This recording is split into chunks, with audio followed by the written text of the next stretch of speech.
എല്ലാവർക്കും സ്വാഗതം. ഈ റിവ്യൂ ഇഷ്ടപ്പെടുവാണെങ്കിൽ ഒന്ന് ലൈക്ക് ചെയ്തും സബ്സ്ക്രൈബ് ചെയ്തും സപ്പോർട്ട് ചെയ്യണേ. അപ്പോൾ ആദ്യമേ കാണിക്കുന്നത് നമ്മുടെ മനുവിനെയാണ്. മനുവിന് ആകെ ടെൻഷൻ അടിച്ചാണ് ബാലേന്ദ്രനെ വിളിക്കുന്നത്. എന്നിട്ട് ചോദിക്കുന്നുണ്ട് അലീനയ്ക്ക് എന്താ ഇപ്പം, അലീനയുടെ അവസ്ഥ എന്താ, അവൾക്ക് കൂടുതലാണോ, കുറഞ്ഞ ഓപ്പറേഷൻ കഴിഞ്ഞോ എന്നൊക്കെ ചോദിക്കുമ്പോൾ കുഴപ്പമൊന്നുമില്ല എന്നാണ് ഡോക്ടർ പറഞ്ഞത്. കാണാൻ പറ്റിയിട്ടില്ല, റൂമിലേക്ക് മാറ്റുമ്പോൾ കാണാമെന്ന് ഡോക്ടർ പറഞ്ഞു. നീ ടെൻഷൻ ആവുമൊന്നും വേണ്ട എന്ന് പറയുമ്പോൾ മനു തിരിച്ച് ആശ്വസിപ്പിക്കുക. അങ്കിള് ടെൻഷനൊന്നും ആകണ്ട, ഞാൻ ഒരു അരമണിക്കൂറിനകം അങ്ങോട്ട് എത്തുമെന്ന് പറയുന്നു. പരസ്പരം ആശ്വസിപ്പിക്കുന്നുണ്ട് രണ്ടുപേരും. പിന്നെ കാണിക്കുന്നത് നമ്മുടെ വൈജയന്തിയാണ്. വൈജയന്തി ഫ്രണ്ട് വശത്ത് വന്നിങ്ങനെ ഓരോന്ന് ആലോചിച്ചുകൊണ്ടിരിക്കുമ്പോഴാണ് നമ്മുടെ കൃഷ്ണമോൾ വരുന്നത്. അന്നേരം അമ്മ എന്താ ഇന്ന് നേരത്തെ വന്നോ എന്ന് ചോദിക്കുമ്പോൾ ഞാൻ ഉച്ചയായപ്പോൾ വന്നതാ, ഇവിടെ നടന്ന പുകിലൊന്നും നീ അറിഞ്ഞില്ലല്ലോ എന്ന് പറയും. അന്നേരം എന്താ അമ്മ എന്താ സംഭവിച്ചെന്ന് ചോദിക്കുമ്പോൾ അലീന ഹോസ്പിറ്റലാണ്, ആരോ അവൾ ഇവിടെ കയറി കുത്തി, എന്നിട്ട് ഇപ്പോൾ ICUലാണ് എന്ന് പറയുമ്പോൾ ആരമ്മ അങ്ങനെ ചെയ്തത്, എന്നിട്ട് ഇപ്പോൾ അലീന ചേച്ചിയുടെ കൂടെ ആരാ ഹോസ്പിറ്റലുള്ളതെന്ന് ചോദിക്കുമ്പോൾ നിൻ്റെ അച്ഛൻ എന്നിങ്ങനെ പറയുക. അന്നേരം കൃഷ്ണമോൾക്ക് ആകെ ടെൻഷൻ, ആരാ അമ്മ ഇങ്ങനെ ചെയ്യാൻ ചേച്ചിയോട് എന്ന് പറയുമ്പോഴത്തേക്കും അവളുടെ വല്ല കള്ളക്കാമുകന്മാരും ആയിരിക്കും, അല്ലാതെ ആരാ വീട്ടിൽ കയറി കുത്താൻ എന്നിങ്ങനെ പറയുമ്പോഴത്തേക്കും ആകെ ദേഷ്യം വരുന്നുണ്ട് കൃഷ്ണമോൾക്ക്. കൃഷ്ണമോളകത്ത് പോയ ബ്ലഡൊക്കെ കാണുന്നുണ്ട്. അന്നേരം ഒരുപാട് ബ്ലഡ് പോയിട്ടുണ്ടല്ലോ അമ്മ എന്ന് പറയുമ്പോൾ അത് തന്നെയാണ് പറഞ്ഞത്, അവൾ എന്തൊക്കെയോ കാണിച്ചു വെച്ചിട്ടുണ്ട്, അതിൻ്റെ ബാക്കിയായി ഈ കാണുന്നതെന്ന് പറയുമ്പോൾ അമ്മയ്ക്ക് അറിയാമോ അതിനെപ്പറ്റി എന്ന് ചോദിക്കും. അന്നേരം ഞാനിങ്ങനെ അറിയുന്നത് എന്ന് ചോദിക്കുമ്പം കൃഷ്ണമോൾ പറയുന്നുണ്ട് അറിയാത്ത കാര്യത്തെക്കുറിച്ച് അമ്മ പറയരുത്, അമ്മ ഇങ്ങനെ ഗോസിപ്പ് പറയുന്ന ഒരാളാവരുത്, എനിക്ക് അമ്മയോടുള്ള റെസ്പെക്റ്റ് നഷ്ടപ്പെടും എന്ന് പറയുവാണേ.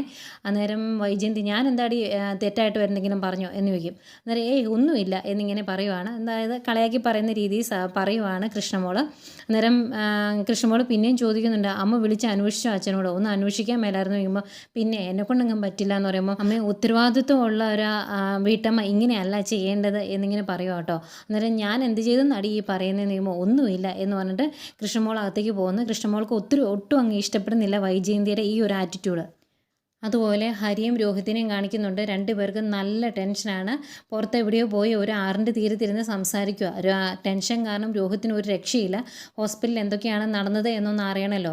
അന്നേരം ഹരി പറയുന്നുണ്ട് നീ അച്ഛനൊന്ന് വിളിച്ചു നോക്കടാ, അറിയാലോ കാര്യങ്ങൾ, നീ ഒന്ന് വിളിക്കുക എന്ന് പറയുമ്പോൾ ഇല്ല ഞാൻ വിളിക്കുകയില്ല, ഞാനും അലീനയും തമ്മിൽ നല്ല ശത്രുതയിലാണ് എന്ന് അച്ഛൻ അറിയാം, അതുകൊണ്ട് ഞാൻ വിളിച്ചു ചോദിച്ചിട്ടുണ്ടെങ്കിൽ അച്ഛൻ സംശയിക്കുമെന്ന് പറയും. അന്നേരം നിങ്ങൾ തമ്മിൽ അത്രയും ശത്രുത വരാൻ അതെന്താ നീ പറയുന്നതെന്ന് ചോദിക്കുമ്പോൾ നിനക്കറിയത്തില്ലേ റൂബിയുടെ കേസിൽ അവളല്ലായിരുന്നോ ഇതെല്ലാം ഒപ്പിച്ച് വെച്ചതെന്ന് ചോദിക്കുമ്പോൾ അങ്ങനെ ഒരു കേസുണ്ടല്ലോ അല്ലേ, അതിൻ്റെ കാര്യം ഞാനങ്ങ് മറന്നു എന്ന് പറയും. ഏതായാലും രണ്ടുപേർക്കും ഭയങ്കര ടെൻഷനാണ്. അന്നേരം ഹരി പറയുന്നുണ്ട് ഏതായാലും ചത്തുപോയില്ലല്ലോ അതുകൊണ്ട് രക്ഷപ്പെട്ടു, അല്ലെങ്കിൽ കൊലപാതകത്തിനകത്ത് പോയി കിടക്കേണ്ടി വന്നേനെ എന്ന്. അന്നേരം രോഹിത്ത് പറയുന്നുണ്ട് രണ്ടായാലും കണക്കല്ലേ, മറ്റേതാണെങ്കിലും കൊലപാതക ശ്രമമല്ലേ, അന്നേരം നമ്മൾ ജയിലിൽ പോയി കിടക്കണ്ടേ എന്നിങ്ങനെ ടെൻഷനോട് ചോദിക്കുക. അന്നേരം ഹരി പറയുവാണ് അവൾക്ക് ബോധം വന്നു, പോലീസുകാർക്ക് എന്തെങ്കിലും മൊഴി കൊടുത്തു എന്നറിയുന്നതേ നമുക്ക് നാട് വിടണം, ബൈക്കിൽ ഫുൾ ടാങ്ക് പെട്രോൾ അടിച്ചു വെക്കണം, ഗോവയ്ക്കോ വേറെ ഹൈദരാബാദിനോ എങ്ങോട്ടെങ്കിലും പോകാം, അതാകുമ്പോൾ വലിയ പ്രശ്നമില്ല എന്ന് പറയും. അന്നേരം രോഹിത്ത് പറയുന്നുണ്ട് ഇതൊന്നും നടക്കുന്ന കാര്യമല്ല, നമ്മളിവിടുന്ന് മുങ്ങിയിട്ടുണ്ടെങ്കിൽ മൂന്നാമത്തെ ദിവസം പോലീസ് നമ്മളെ പൊക്കും, കാരണം നമുക്ക് ക്രിമിനൽസിൻ്റെ അത്രയും ടാലൻ്റ് ഇല്ല, അതുകൊണ്ട് തന്നെ അവർ നമ്മളെ പിടിക്കും.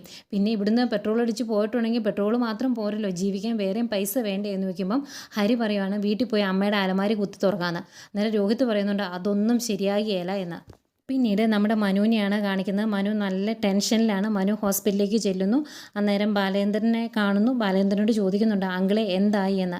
അന്നേരം ഓപ്പറേഷൻ തിയേറ്ററിൽ നിന്ന് മാറ്റിയിട്ടുണ്ട്, കുറച്ചുകൂടെ കഴിഞ്ഞ് റൂമിലേക്ക് മാറ്റുള്ളൂ എന്ന് പറയുമ്പം നമ്മുടെ മനു ചോദിക്കുന്നുണ്ട് എന്താ അങ്കിളെ സംഭവിച്ചേ, അലീന മാത്രമേ അവിടെ ഉണ്ടായിരുന്നുള്ളൂ, എന്തെങ്കിലും ഊഹമുണ്ടോ എന്നൊക്കെ ചോദിക്കുമ്പോൾ ഒന്നും അറിയത്തില്ല, പോലീസുകാർ വന്നിട്ടുണ്ട്, പോലീസുകാർ വരും, അലീനയുടെ മൊഴി എടുത്താലേ എന്തെങ്കിലും അറിയാൻ പറ്റുള്ളൂ എന്ന് പറയും. ഇവരിങ്ങനെ അതിനെപ്പറ്റിയൊക്കെ സംസാരിച്ചുകൊണ്ടിരിക്കുമ്പോഴേക്കും പോലീസ് അങ്ങോട്ട് വരുന്നുണ്ട് കേട്ടോ. ഒരു സിസ്റ്ററാണ് കൂട്ടിക്കൊണ്ട് വരുന്നത്, അലീനയുടെ മൊഴി എടുക്കാനാണ് എന്ന് പറയും. പരിചയപ്പെടുത്തുന്നുണ്ട് ബാലേന്ദ്രനെ. അന്നേരം SIക്ക് അറിയാം ബാലേന്ദ്രനെ, അവരുടെ ജ്വല്ലറിയിലും ടെക്സ്റ്റൈൽസിലും ഒക്കെ SI ചെന്നിട്ടുള്ളതാണ്. അന്നേരം പറയുന്നുണ്ട് ഞാൻ പോയി ഏതായാലും ആ കുട്ടിയുടെ മൊഴി എടുത്തുകൊണ്ട് വരട്ടെ, നിങ്ങൾ ഇവിടെ തന്നെ കാണണം എന്ന് പറയും. അതുപോലെ അലീന എത്ര നാളായിട്ട് നിങ്ങളുടെ വീട്ടിൽ ജോലി ചെയ്യുന്നതാണ് എന്നുള്ള കാര്യങ്ങളൊക്കെ ചോദിക്കും. ഇതെല്ലാം കഴിഞ്ഞാണ് അകത്തേക്ക് പോലീസുകാർ പോകുന്നത്. പോലീസുകാരകത്തേക്ക് പോയി കഴിയുമ്പോഴത്തേക്കും മനുവിന് നല്ല ടെൻഷനാണ്. മനു പറയുക എനിക്ക് എന്തൊക്കെയോ റോങ് അടിക്കും ആംഗ്ലേന്ന്. അന്നേരം എന്താ മനു എന്ന് പറയുമ്പോൾ ഒന്നുമില്ല എന്നും പറയുന്നുണ്ട്. മനുവിന് നല്ല സംശയമുണ്ട് രോഹിത്തിനെയും ഹരിയനെയും ഒക്കെ. അവന്മാരുടെ സ്വഭാവം മനുവിന് നന്നായിട്ട് അറിയാലോ, അതുകൊണ്ട് തന്നെ ഏതായാലും അലീനയുടെ അടുത്തേക്ക് ആദ്യം വരുന്നത് ഡോക്ടറും ഒരു സിസ്റ്ററും കൂടിയാണ്. എന്നിട്ട് കുഴപ്പമില്ല, പോലീസിന് മൊഴി കൊടുക്കാൻ കുഴപ്പമില്ല എന്നുണ്ടെങ്കിൽ പോലീസിനെ വിളിക്കാമെന്ന് പറയും. എന്താ സംഭവിച്ചെന്ന് അവരോട് പറയാൻ പറ്റുമോ, ഓർമ്മയുണ്ടോ എന്നൊക്കെ ചോദിക്കുമ്പോൾ ഓർമ്മയുണ്ട് എന്ന് പറയും. എന്നിട്ട് അതെല്ലാം ഒന്നുകൂടെ റിവൈൻഡ് ചെയ്ത് എടുത്ത് ഇങ്ങനെ ഓർക്കുന്നുണ്ട് കേട്ടോ അലീന. പക്ഷേ പോലീസുകാരോട് മറുപടി പറയണമല്ലോ എന്ന് ഓർക്കുമ്പോൾ ആകെ ടെൻഷനാവും. അന്നേരം അലീന നോക്കി ഞാൻ എന്താ പറയണ്ടേ എന്നിങ്ങനെ ടെൻഷനോട് ചോദിക്കുമ്പം ഡോക്ടർ പറയുന്നുണ്ട് നടന്ന കാര്യം പറഞ്ഞാൽ മതി, ഒരുപാട് ചോദ്യങ്ങളൊന്നും ചോദിക്കരുത് എന്ന് ഞാൻ പറഞ്ഞോളാം. എന്താണ് സംഭവിച്ചതെന്നും ആരാ ചെയ്തതെന്നും പറഞ്ഞാൽ മതി. ഇനിയിപ്പോൾ ആരാ ചെയ്തതെന്ന് അറിയില്ല എങ്കിൽ, അയാളെ നേരിട്ട് കണ്ടിട്ടില്ലാത്ത ആളാണ് എങ്കിൽ പോലീസുകാർ കണ്ടുപിടിച്ചോളും, അതൊക്കെ അവരുടെ ജോലിയല്ലേ എന്നിങ്ങനെ പറയൂ കേട്ടോ.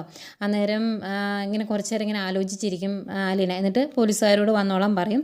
പിന്നെ കാണിക്കുന്നത് നമ്മുടെ പോലീസുകാർ മൊഴിയൊക്കെ എടുത്തിട്ട് പുറത്തോട്ട് ഇറങ്ങി വരുന്നതാണ്. അന്നേരം നല്ല ടെൻഷനോട് ഇങ്ങനെ നോക്കി നിൽക്കുവാണ് നമ്മുടെ മനുവും ബാലേന്ദ്രനും. വരുന്നതേ ബാലേന്ദ്രൻ ചോദിക്കുക എന്താ സാർ അലീനയെ കണ്ടോ, എന്താ മൊഴി തന്നത് എന്ന് ചോദിക്കുമ്പം തൻ്റെ ക്യൂരിയോസിറ്റി എനിക്ക് മനസ്സിലാവും.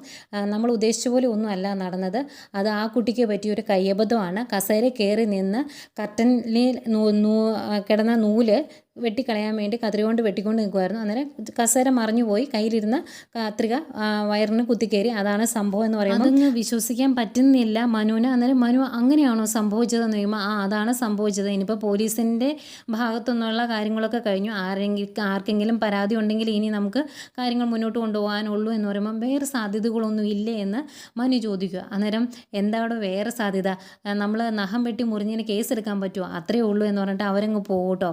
പോയി കഴിയുമ്പം മനു ഇങ്ങനെ സംശയിച്ച് നിൽക്കുക. അന്നേരം ബാലേന്ദ്രൻ ചോദിക്കുന്നുണ്ട് എന്താ മനു വേറെ എന്തെങ്കിലും സംശയം നിനക്കുണ്ടോ എന്ന് ചോദിക്കുമ്പോൾ അല്ല അലീനയ്ക്ക് അബദ്ധം പറ്റിയെന്ന് പറയുമ്പോഴാണ് എനിക്കതൊരു പൊരുത്തക്കേട് പോലെ തോന്നുന്നത് എന്ന് പറയും.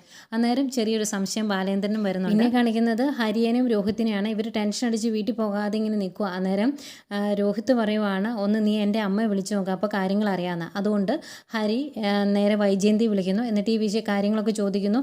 എന്തെങ്കിലും ആശുപത്രിയിലെ കേസ് അറിഞ്ഞോ എന്നൊക്കെ ചോദിക്കുമ്പോൾ വൈജയന്തി പറയുന്നുണ്ട് അറിഞ്ഞു, അത് അവളുടെ കയ്യിലിരിപ്പ് കൊണ്ട് പറ്റിയതാ, അവളെ കയറി കുത്താൻ ആരാ ഉള്ളത്, ഇവിടെ കൊതുകല്ലാതെ വേറെ ആരും അവളെ കുത്താനൊന്നും ഇല്ല എന്ന് പറയും. അന്നേരം എന്താ ആൻറ്റി സംഭവിച്ചത് എന്നിങ്ങനെ ചോദിക്കുമ്പം പറയുന്നുണ്ട് ഇതാണ് സംഭവം, കസേരയിൽ നിന്ന് മറിഞ്ഞു വീണ് കത്രിക വയറെ കുത്തി കയറിയതാണെന്ന് പറയും.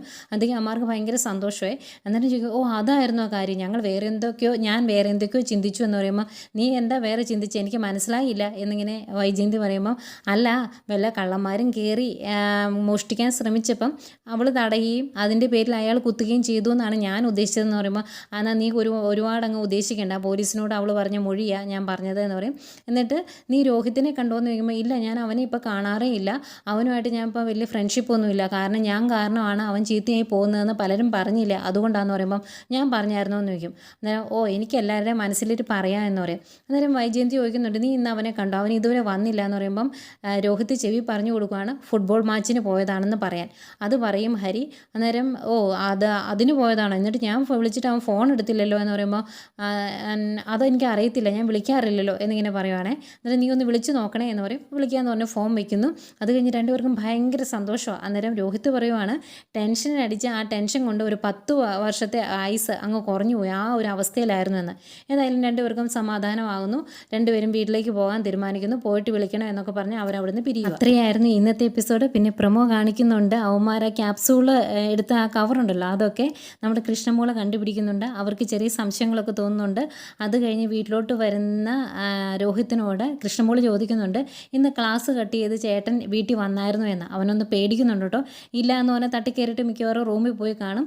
അത് കഴിഞ്ഞ് നമ്മുടെ മനുവിനോട് ഡോക്ടർ പറയുന്നുണ്ട് ഉള്ളിൽ മയക്കുമരുന്ന് ചെന്നിട്ടുണ്ട് അലീനയുടെ. അന്നേരം മനുവിന് നല്ല സംശയമാകുന്നുണ്ട്. ഏതായാലും ബാലേന്ദ്രൻ വീട്ടിൽ വരികയും രോഹിത്തിനെ ചോദ്യം ചെയ്യുകയും ചെയ്യുന്നുണ്ട്. ഇതൊക്കെ പ്രൊമോ ആയിട്ട് കാണിച്ചതാണ്.